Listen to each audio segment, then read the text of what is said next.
back to my channel.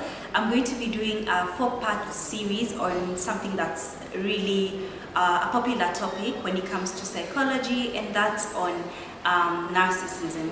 So narcissism is one of those things that almost everybody has had a narcissistic person in their life, either a family member, a friend, a romantic relationship, even at work it could be like a co-worker or a boss. And the thing about narcissism is sometimes you do not even know that you are under narcissistic abuse, and that's why I felt I should talk about it, because if you don't really know that you're under narcissistic abuse, you're never really going to get out. So the first part of the series is basically going to be breaking down what narcissism is, the characteristics of a narcissist, like how are they, what's their personality, the tactics that they use to get you kind of like to manipulate you and stuff. And the last part will be helping you to kind of like get out of a narcissistic situation or how to cope.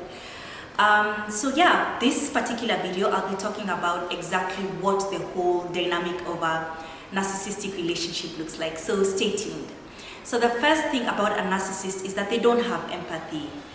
Most people have empathy, narcissists don't. So they're never ever going to put other people first. It's always me, me, me. Another thing about narcissists is that they have an inflated sense of self-worth and self-importance. So it's them, they're the only people who matter, everybody else doesn't really matter. So those are the kind of like the two hallmarks, symptoms of a narcissist.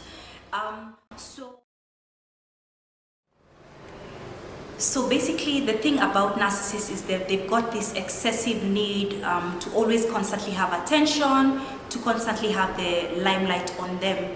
At the same time, they might seem outwardly, they can be very charming. In fact, they tend to be very popular.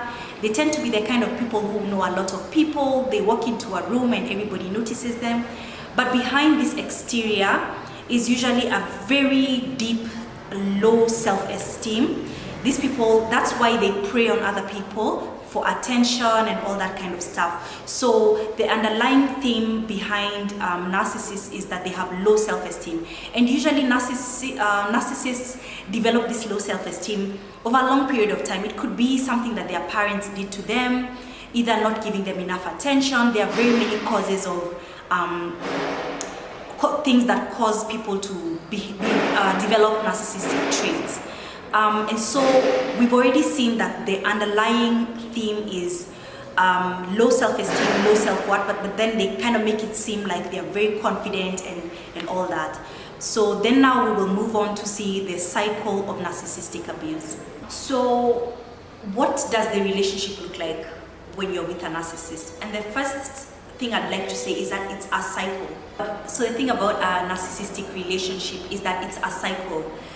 The thing is, if narcissists were always bad, then we would not be with them, right?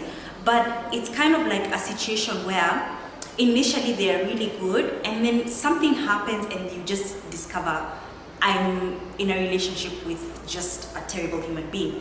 So narcissists aren't always bad, and that's the beginning part of the cycle. The first part is what we call the glorifying phase.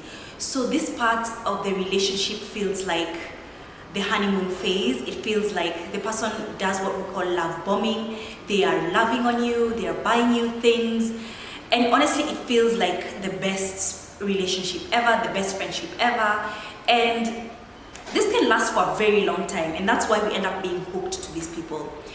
Then comes something that we call disappointing the narcissist.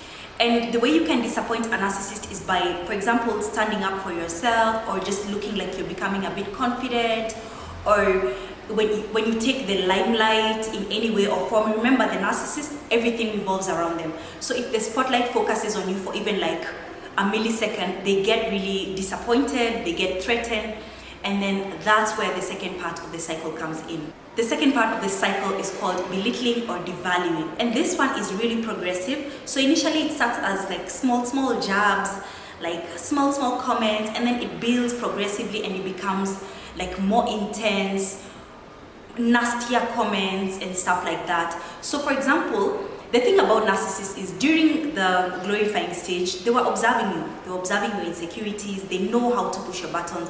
So during the belittling and the devaluing phase, that's when they start pushing those buttons. So they'll use those insecurities that they learned about you, they'll use it against you. So for example, if you are with the narcissist and you mention how perhaps you're really insecure about your hair, for example, oh, my hairline, you know, my hairline is really struggling, or even financially, you can be like, hey, by the way, I'm really broke. The next thing you know, the narcissist will turn that on you, and it'll be, oh, do you know, so-and-so is usually so broke. Or they'll just, like, you'll be buying something and they'll say, oh, how can you even afford that? I thought you're broke. So that's the thing, it starts at small jabs, and then it progresses and builds, and it gets to the point where even they shame you in public. Like, they make very expensive jokes at your expense. That's the belittling phase. The last phase is called the abandoning phase, and this is whereby they read that perhaps you're getting tired of that situation, you're about to check out, and usually what most narcissists do is they start looking, if they feel like you're totally fed up, they start looking for another source of supply, and then they discard you, or they start making you feel like you can't leave, like, you know, you can never ever get somebody like me, who would ever want to be with somebody like you, or they even start referring to the glorifying phase and saying, oh, you know how, like, our friendship is so good, remember that time I bought you that car, or remember that time I took you on a trip. So they start referencing the glorifying phase, so you start feeling like, okay, imagine this person is like not such a bad person, and then now you go back and the cycle continues, and then you form what we call codependency. So that's it, guys. That's literally the cycle of narcissism, and this can go on for even years and years on end. So if what I was mentioning sounds familiar, if you've been in a relationship like that, my friend, you're in a narcissistic kind of a relationship. So please stay tuned. I will be breaking down what tactics that narcissists use in the next video. Thank you so much for watching.